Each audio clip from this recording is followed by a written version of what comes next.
यही रेसिपी तो आपण मानक बहुत भल लगे समस्त भल लगे जोटा कि चिंगुड़ी।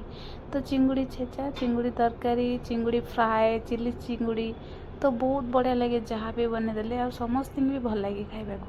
तो सहीटा मुझे बनई चिंगुड़ी चिली।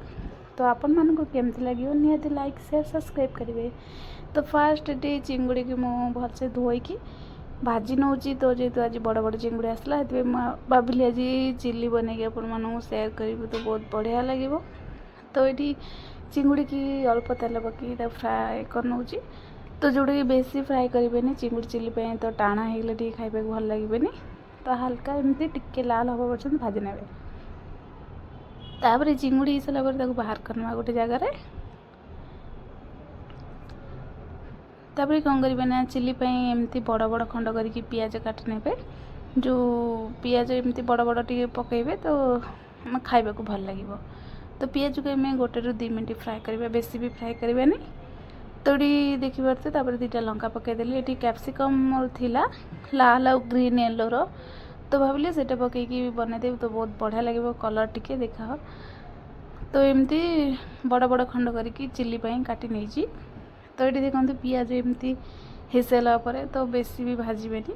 तापर आम ये जो कैप्सिकम को काटिक जो रखी ना ताकू ये पकई नवा से पियाज हो सारा। तो ताकू भी आम 1 ରୁ 2 मिनट फ्राए करवा। तो टे क्रंची थे भल लगे खाइबा को, बेसी सिझेबेनी।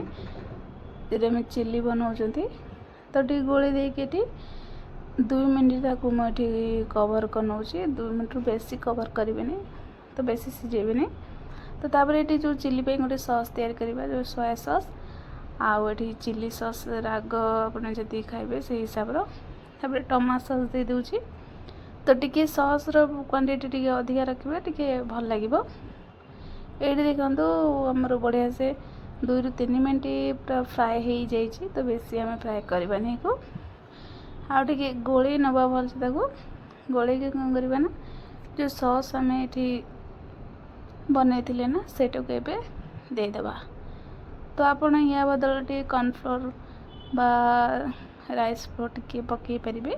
तापर सॉस दे सारा स्वाद अनुसार लुण आ लंका गुंड राग हिसाब से हल्दी गुंड जीरा गुंड टी गुंड मसला ये अल्प अल्प देवे दे सारिकी आउ 1 मिनट आम सॉस आ गुंड मसला को फ्राए करनवा।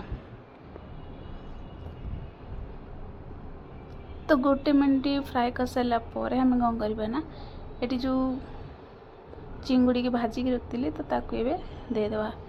तो आपण मानक ये रेसिपीटा केमती लगे निहाती कमेंट जानवे। आमती चिंगुड़ी चिली करी खाते तो बहुत बढ़िया टेस्ट थिला। तो आउ 1 ରୁ 2 मिनट को चिंगुड़ी सहित फ्राए कर नौ जो सॉस आमर भलसे लगे।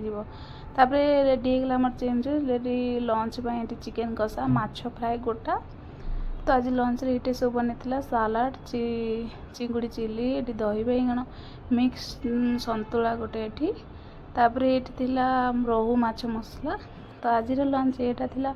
तो आपण मानक केमती लगे निहाती कमेंट कहे और एमती टेस्टी टेस्टी खाइबा बनई खातु।